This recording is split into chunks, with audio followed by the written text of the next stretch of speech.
Hi everyone, welcome to Dr. JJ's Virtual Academy of Commerce. These are all a couple of details related to my career. In this video, I am going to deliver a lecture on the topic Steps to be followed in developing effective marketing communication. After you watch the full video, if you find the video useful to you, give a like to the video.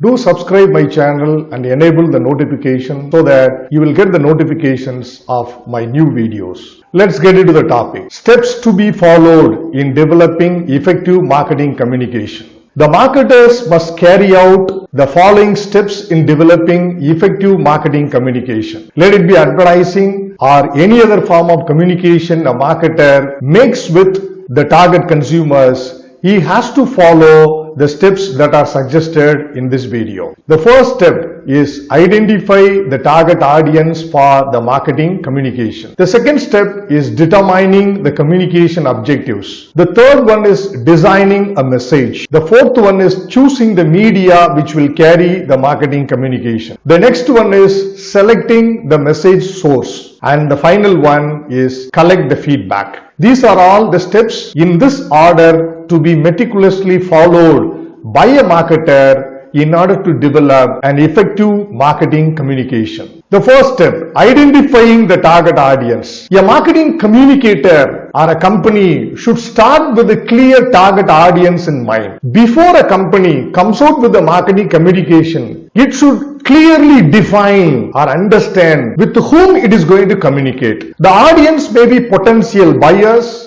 are current users of the product or service, those who make the buying decision, or those who could influence the buying decision. The audience may be individuals, groups, special publics, or the general public.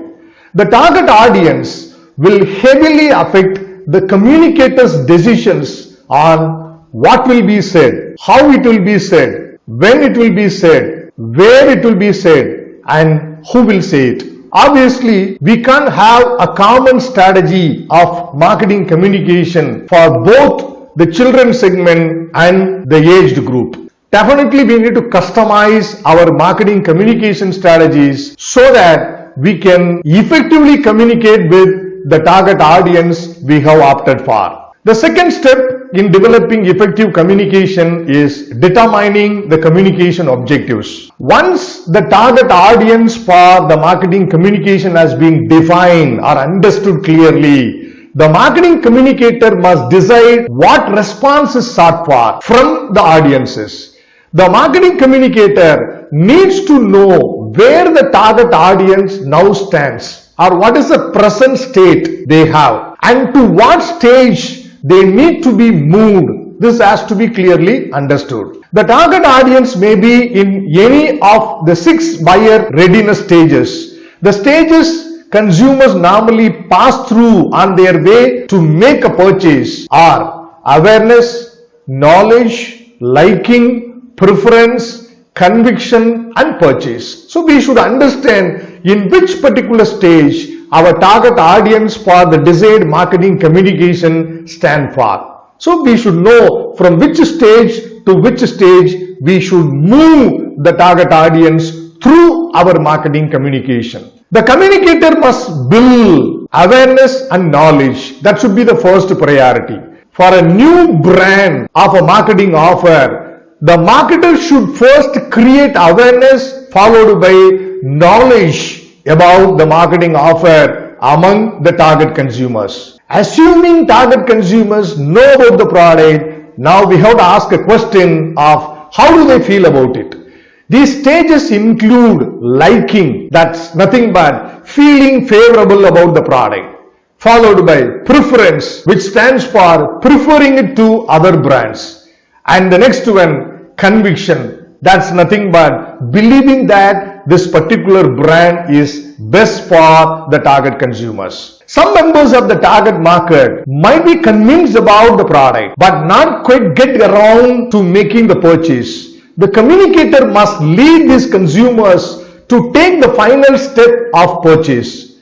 Actions might include offering special promotional prices, rebates, premiums, easy installment options, things like that. Now we move to the third step in developing effective marketing communication. That's nothing but designing a message. Having determined the desired audience response, the communicator now turns to develop an effective message.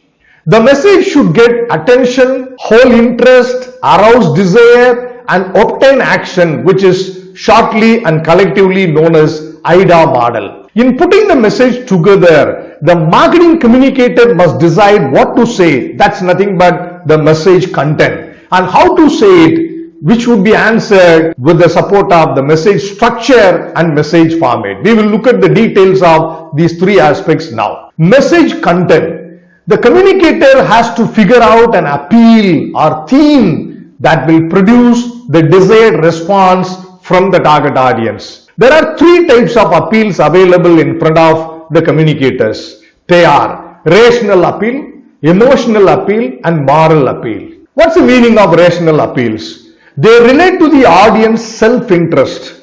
They show that the product will produce the desired benefits for them. Example are the messages showing the product's quality, economy, value customers could find in the product, or the performance of the product. So highlighting these aspects in a marketing message or marketing communication is much related with rational appeal. The next one is about emotional appeals. They attempt to stir up either negative or positive emotions that can motivate purchase. Communicators may use positive emotional appeal such as love, pride, joy, and humor. Properly used, humor can capture attention, make people feel good, and give a brand personality.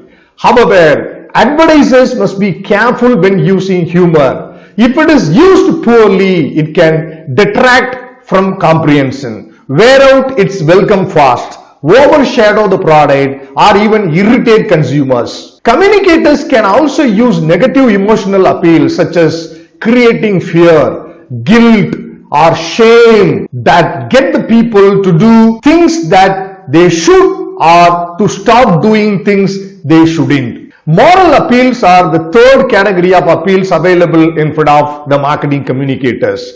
They are directed to the target audience sense of what is right and what is proper. They are often used to urge people to support social causes such as a cleaner environment, better race relations, equal rights for women and men, and aid to the disadvantaged. So these are all the aspects which could be very well highlighted through moral appeals that could be used in a marketing communication. Now let's talk about message structure. The communicator must also decide how to handle three message structure issues. The first one, it is whether to draw a conclusion or leave it to the target audience.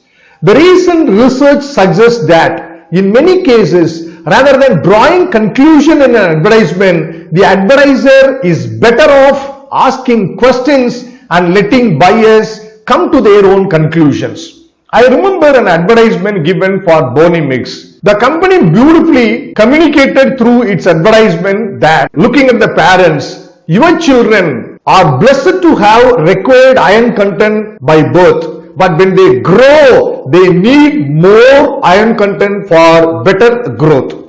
Doctors recommend Boni Mix. Now, it is up to the choice or decision of the parents to decide whether to buy Boni Mix or not. So, the conclusion could be made to the choice of the target audience. The second issue with related to message structure is whether to present the strongest arguments first or last. Presenting them first gets strong attention but may lead to an anticlimactic ending. The third issue of message structure is whether to present a one-sided argument mentioning only the product's strengths or a two-sided arguments touting the product's strengths while also admitting its shortcomings in the marketing communication. Now let's look at the aspect of message format.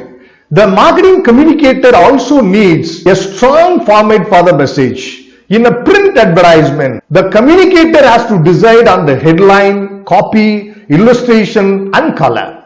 To attract attention, the advertisers use novelty and contrast.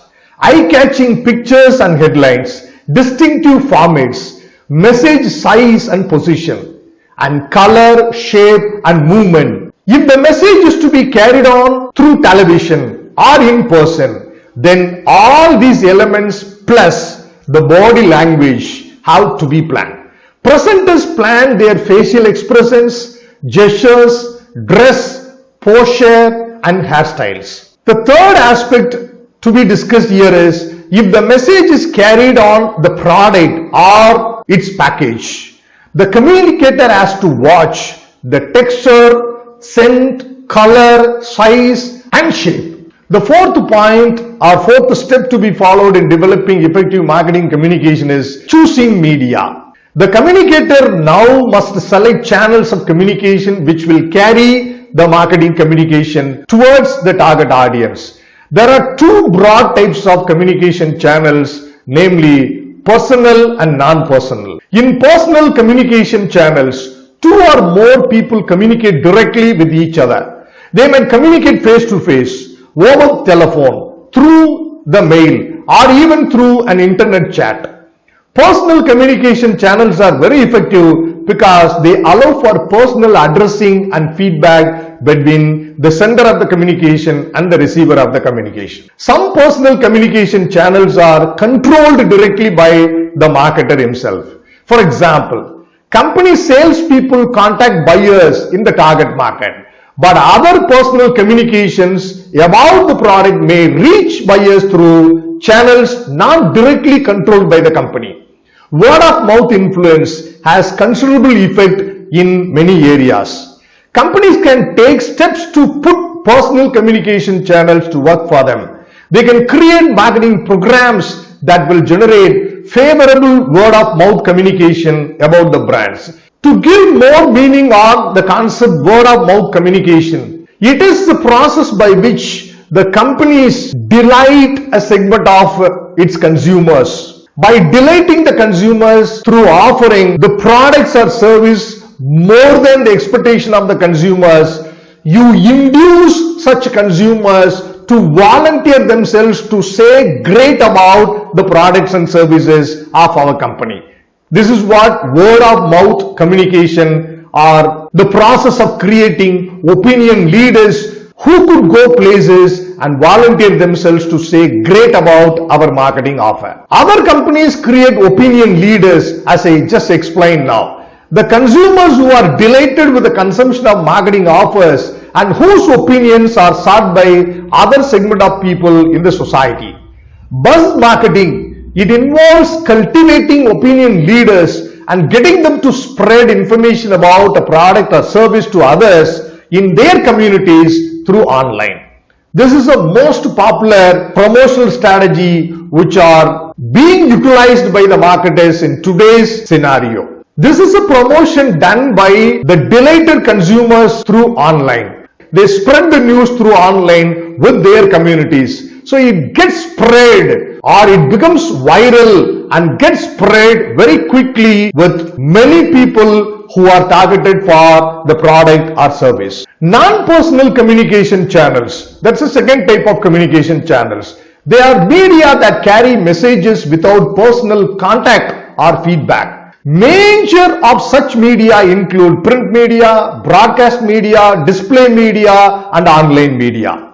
Atmospheres are also designed environments that create or reinforce the buyer's learnings towards buying the product. The companies or the business enterprises spend quite a lot of money in keeping their business environment very neat and tidy, or they tend to create a pleasant environment in which they do the business transactions. They are not forced to spend heavy amount on creating good atmospheres.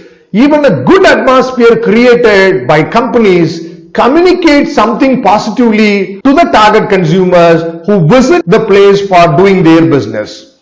Events are staged occurrences that communicate messages to target audiences. So these are all personal and non-personal communication channels from which a marketer has to choose whatever is suitable for carrying his communication towards the target audience. The fifth step to be followed in developing effective marketing communication is selecting the message source. The message impact on the target audience is also affected by how the audience views the communicator.